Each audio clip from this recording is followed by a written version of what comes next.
অত্যন্ত উচ্ছ্বাস আর আনন্দঘন পরিবেশের মধ্য দিয়ে কানেক্ট বাংলাদেশ ইউকের অভিষেক ও বিজয় দিবস উদযাপিত হয়েছে। আজকে কানেক্ট বাংলাদেশের বিজয় দিবস এবং নবনির্বাচিত এক্সিকিউটিভ কমিটির ইনঅগারেশন। কানেক্ট বাংলাদেশ প্রবাসী বাংলাদেশের গ্লোবাল মুখপাত্র। কানেক্ট বাংলাদেশ ইন্টারন্যাশনাল মিশন এবং ভিশন হলো প্রবাসীদের অধিকার ও বাংলাদেশের উন্নয়ন।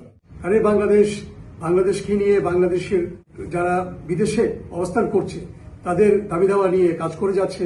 এটি আমাদের একটি অর্গানাইজেশন। আমরা এখানে যারা দেশে গিয়ে বিভিন্ন সমস্যায় পড়ি এগুলোর উত্তরণের জন্য কানেক্ট বাংলাদেশ বিভিন্নভাবে কাজ করে থাকে। রবিবার পূর্ব লন্ডনের একটি অভিজাত ব্যাংকুয়েটিং হলে সংগঠনের প্রেসিডেন্ট আবু আহমদ খিজিরের সভাপতিত্বে সাধারণ সম্পাদক নাসিম চৌধুরীর তত্ত্বাবধানে ও vice president Anjuman Chowdhury, joint secretary general Mir Rashed Ahmed ও কাজী নজরুল ইসলামের ত্রয়ী পরিচালনায় এ সভা ও কালচারাল অনুষ্ঠানটি সম্পন্ন হয়।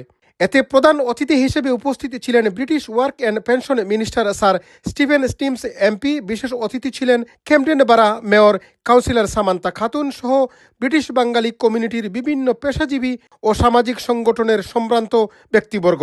Much welcome the work of Connect Bangladesh International in linking up the UK and Bangladesh, particularly good occasion for this victory day for Bangladesh when everybody remembers. I just want to say that it's really important for us to sort of build a connection with the Bangladeshi community in UK and in Bangladesh as well. এই অনুষ্ঠানে প্রবাসী বীর মুক্তিযোদ্ধাদের শিশুদের মাধ্যমে ফুলেল শুভেচ্ছা ও চিত্রাঙ্কন প্রতিযোগিতায় অংশগ্রহণকারী শিশুদের পুরস্কার প্রদান করা হয়।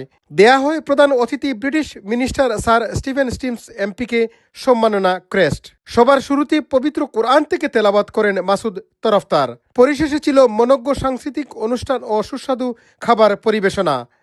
চৌধুরী মুরাদ, সুরমা টিভি 24।